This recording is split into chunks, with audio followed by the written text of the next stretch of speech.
Himmatnagar state bank of India શાખામાં pensioner meeting યોજાઈ હતી।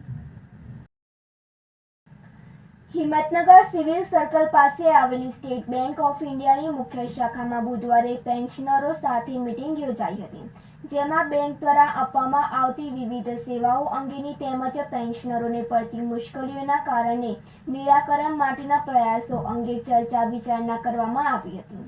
આ પ્રસંગે બેંકના ચીફ મેનેજર વિવેક કુમારે જણાવ્યું હતું કે એસબીઆઈ બેંક દ્વારા ગ્રાહકો માટેની નવી યોજનાઓ શરૂ કરવામાં આવી છે, જેમાં ખાસ કરીને પેન્શનરો લાભ મળે તે માટે નવી SBI loan, gold loan, KCC loan અંગેની જાણકારી આપવામાં આવી હતી। જો કોઈ પેન્શનરોને મુશ્કેલી હોય તો તેના નિવારણ માટે પણ પ્રયાસ કરવામાં આવશે તેવું આશ્વાસન આપવામાં આવ્યું હતું। આ પ્રસંગે પેન્શનર મહેશ ચંદા શર્માએ એસબીઆઈ લાઈફ ઇન્સ્યોરન્સ તથા મેચ્યોર્ડ ફંડની જાણકારી આપી હતી। અજયભાઈ પરમારે બેંકની કામગીરી અંગે વિસ્તૃત જાણકારી સાથે ડિજિટલ સેવાઓ એટીએમ અંગે જાણકારી આપી હતી। ડિજિટલ યુગમાં બેંકના પેન્શનરો ડિજિટલ સેવાનો લાભ લે તે માટે સલાહ સૂચન આપવામાં આવ્યા હતા। આ પ્રસંગે પેન્શન પિનાકીનભાઈ ચાનીએ પોતાના મંતવ્યો રજૂ કર્યા હતા। તેમણે જણાવ્યું હતું કે બેંકમાં આવતા પેન્શનરોનું માન સન્માન જળવાય માટે બેંકના કર્મચારીઓએ ખાસ તકેદારી રાખવી જોઈએ। પરિમલભાઈ પંડિતે 1 થી 5 તારીખમાં પેન્શનરોનો બેંકમાં વધારો ઘસારો હોય છે, ત્યારે અલગથી કાઉન્ટરની બેંકમાં વ્યવસ્થા કરવી જોઈએ તેવી માંગણી કરી હતી। સુરેશ થોરી સાથે તનિષા પરમાર, સિટી ન્યૂઝ, હિંમતનગર। સાબરકાંઠા જિલ્લામાં હિંમતનગર ખાતે 78મા સ્વાતંત્ર્ય પર્વની જિલ્લા કક્ષાનો કાર્યક્રમ યોજાયો હતો। જિલ્લા પોલીસ પરેડ ગ્રાઉન્ડ ખાતે યોજાયેલ કાર્યક્રમમાં રાજ્યના શિક્ષણ પ્રધાન ડોક્ટર કુબેર ડિંડોર ઉપસ્થિત રહ્યા હતા।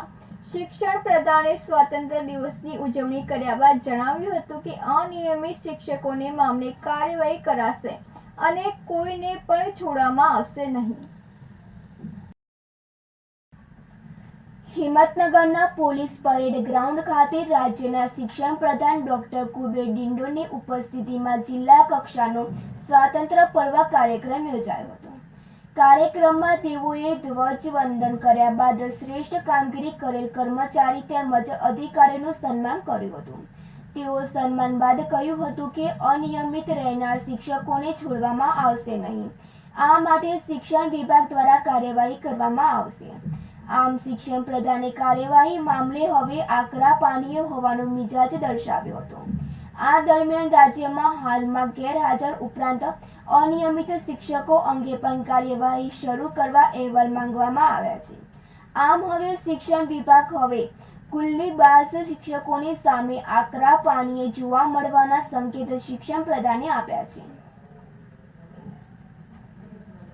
સુરેશ થોરી સાથે તનિષા પરમાર, સિટી ન્યૂઝ, હિંમતનગર। આજે સ્વાતંત્ર્ય પર્વ નિમિત્તે બધાને મારી ઢેર સારી શુભકામના। એમાં જે કંઈ ક્ષતિઓ હશે કે જે કંઈ બિનઅધિકૃત રજાઓ વગર જે શિક્ષક મિત્રો ગયા છે એમના પર કાયદેસરની કાર્યવાહી અમારી વિભાગની ચાલુ છે અને એ આગળ વધારીશું। ધન્યવાદ।